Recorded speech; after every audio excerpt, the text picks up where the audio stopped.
So as if life wasn't hard enough, we throw in drugs, gambling, women. Let's see, what else can we do? We had breaking the law and going to prison. Okay, now there's so many kids out here lining up to go to prison. It's crazy.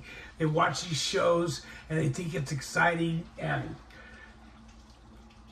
man, I'll tell you what. This last little trip it broke me down, man. I'm not even gonna lie. So much for being a rough, tough Cocoa Puff, you know. I already didn't know how to deal with women, you know, so like I'm an emotional wreck. I fell in love, and then that came to a crashing end, and just things weren't good for me, man. They haven't been good for me for a minute, you know. And if it wasn't for you two, I don't know what I would have done. You know, some of you fans man, I so consider you friends, and trying to keep a positive attitude. Oh my God, it's so hard at times. So while I was gone, my Discover account was, my Chime account, my Wells Fargo account was. Chime is the worst ever. They put this suicidal music on there and play it, you know, it's piano playing music, and I disputed some things, everything that happened while I was in jail. So somebody rented a U-Haul with my Discover card, and I don't know, U-Hauls are kept hitting it, right? And then, so I guess when they were done with it, they decided they'd light it on fire. So that's $14,888 that U-Haul's coming after me for. Discover peeled me for $3,700. Chime got me for $400. The only bank that was reputable enough and respectful enough to pay me back was Wells Fargo, and I'm so grateful for that. You know, as I said, you guys, I'm now in a homeless shelter, and you think it's romantic to go to prison and come out and then run amok, and life's already hard. Why make it any harder on ourselves, man? But it is what it is. I did it. I paid my debt to society, I felt, and then I felt I'd never go back. That was my pure distinction, was not to go back. And lo and behold, I did. You know, I should have stayed in my lane, not gone down there. I should have let her call the police to deal with this dude. You know, but the gangster in me, the thug in me, the man in me wanted to go down there and show that I respected Harriet enough to want to defend her. You know, she was my friend. I loved her. You know, I loved her immensely, and she just didn't love me back. You know, it's all right. It's perfectly all right. You know, she's perfect just the way she is.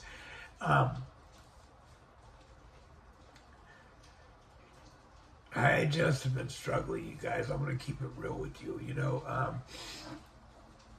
I'm going to do some interviews. I got some interviews lined up, but I want you guys to keep focused. If you've gotten out, if you've done a term and gotten out, and you're trying to push, and it seems like you get. Sorry, I'm getting this cold. It's raining outside. It's sort of awesome. You know what I mean? Like, just like, I don't know what to say. It's tonight I'd like to be cuddled up with somebody, but whatever. That's not the case. Big old rough, tough Cocoa Puff, huh? Anyway, as I said, I created a lot of damage, and it feels like that damage is coming back to bite me in the ass. And, you know, my kid, God, I love my son, man. Nobody gets me more frustrated than him, because I see the path he's on. You know what I mean? He's a full-blown addict. I hate admitting that on YouTube, but hey, we're all dealing with the same shit, similar shit, you know. If you're not an addict, you know somebody that is, and you're probably struggling with it. So I have to do the same thing every day. I get up and I ask God for strength and guidance. I asked Storm for protection. You know, I asked Freya to show me how to be more compassionate towards my opposite species, the female. You know, I don't know really what this video is about. I was sitting here listening to Rain, and I was like, man, I got nostalgic, you know. And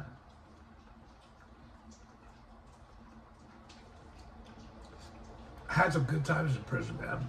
You know, I spent a lot of time there, and I had to have some good times, or life wouldn't have been worth living, correct? Right? So no matter what, we make the best of our circumstances.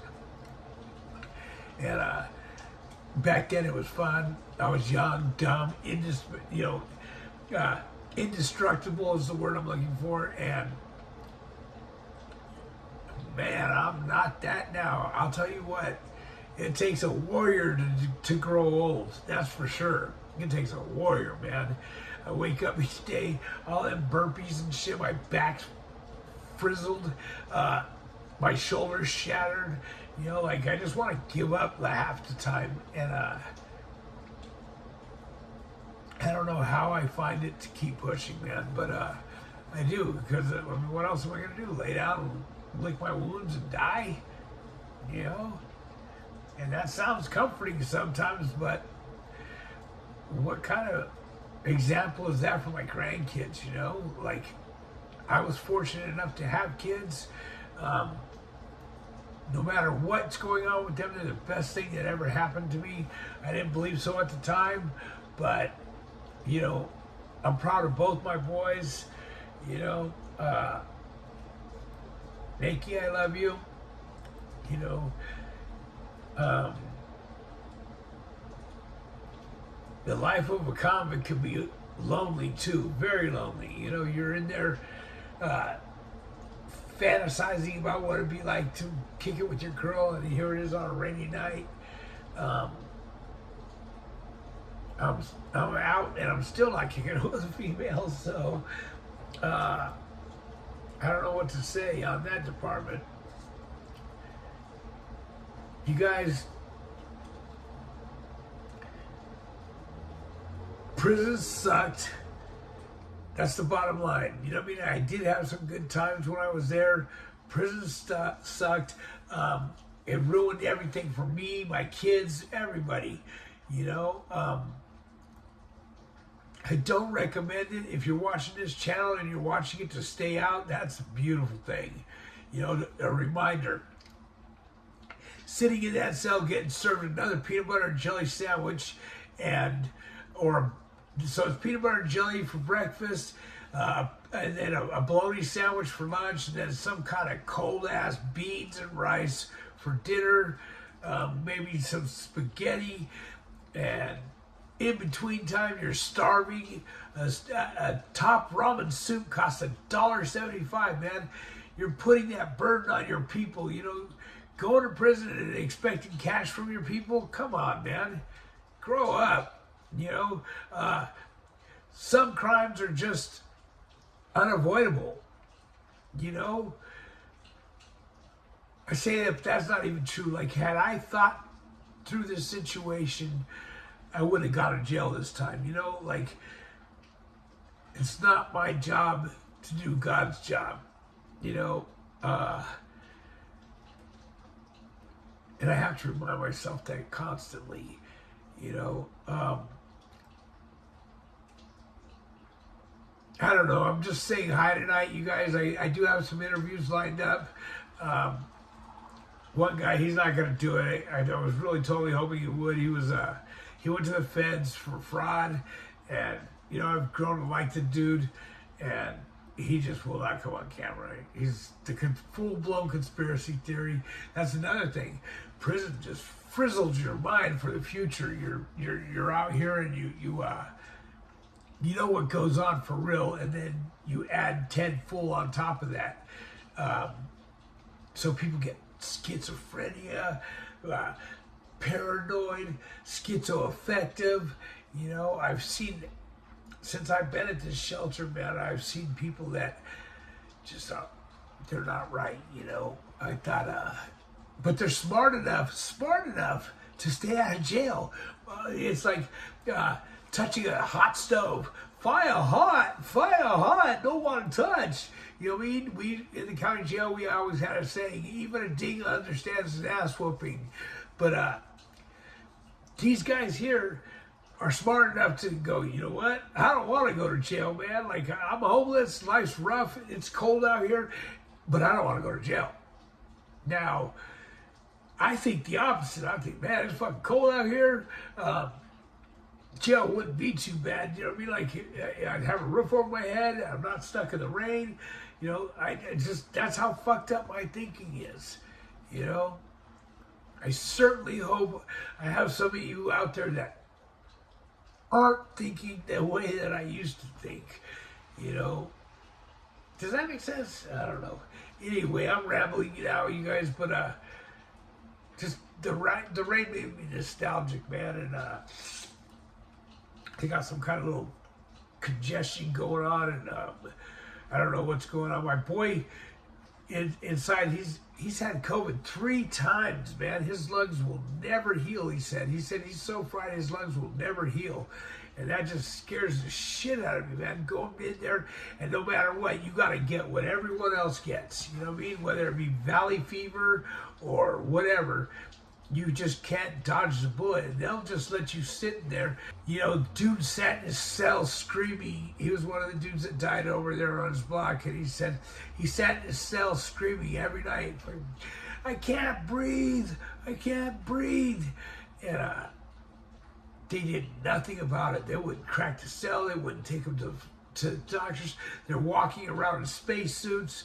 They didn't know how to deal with the situation. I guess 4 COs died as well. 4 dudes on his block died. You know, that's just fucking, what a nightmare, man. Like, I thought it was a big deal when sitting in there during the towers, you know, during 9/11, man, that was scary enough. You know, when they started bringing those tubs of water in there and shit, I was freaked out. I had no idea what I was looking at. And the homie goes, yeah, man, you signed your death warrant when you got here. We're considered an enemy of the state. You know, should war come onto our lands, you know, and they just annihilate us. They wipe us out. They lock you in your cell. They fucking gas you, you know. How fucking fearful is that? I apologize for my language. Really trying to work on that, but when you're around a lower crowd, that lower crowd cusses a lot, and you start to develop that as well. And I don't say that they're a lower crowd, except for the fact that, you know, they've given up a lot. They don't care too much about nothing anymore, and I sort of understand and I can empathize with them, but I certainly don't want to get there. You know, I just did some shooting with my boy on Cinnabills TV. Go over there and check it out, you guys. Lighten up his channel. He does a great job of editing and all that stuff. You know what I mean? His channel's very professional, and it's not like mine. You know what I mean? He's got it. Take 1, take 2. You know, it's sort of cool, but I couldn't swing that. You know what I mean? Like, I'm barely swinging, just filming you guys. I'm barely keeping the phone bill on. My storage goes up for auction in like 11 days, man. I'm so bummed, man. All these years of saving my shit, you know, and my kids' shit, now it's getting ready to be gone, man. And it just fucks me up, you guys. I had that beautiful apartment. I had all the toys a boy could want, and then just like that, 2 dudes pulled up and kidnapped me and threw me in the county jail, and I lost everything. You know, I'm doing what I can. I'm scrambling to try and save my storage. I don't see it gonna happen. It's at $14.50 right now, and I think I have $200 saved towards it. So, you know, I know I could sell just one of the TVs, the 80-inch TV, for that much, you know, but it is what it is, man. I just would like to have my kids' shit back, you know, the memories, the photographs. Yeah, I would like to have that shit back, but hey, You know, if it's not meant to be, it's not meant to be. Anyway, you guys, I love you, and I just wanted to touch base with you. So nothing but love and respect out to all the heavy hitters, and tune in again, and I'll try to bring you some content that you enjoy. If you have any questions, hit the comment section, and I'll try and please you as an audience. You know, I'll try and do what you ask. So let me know what you need me to do. Nothing but love and respect.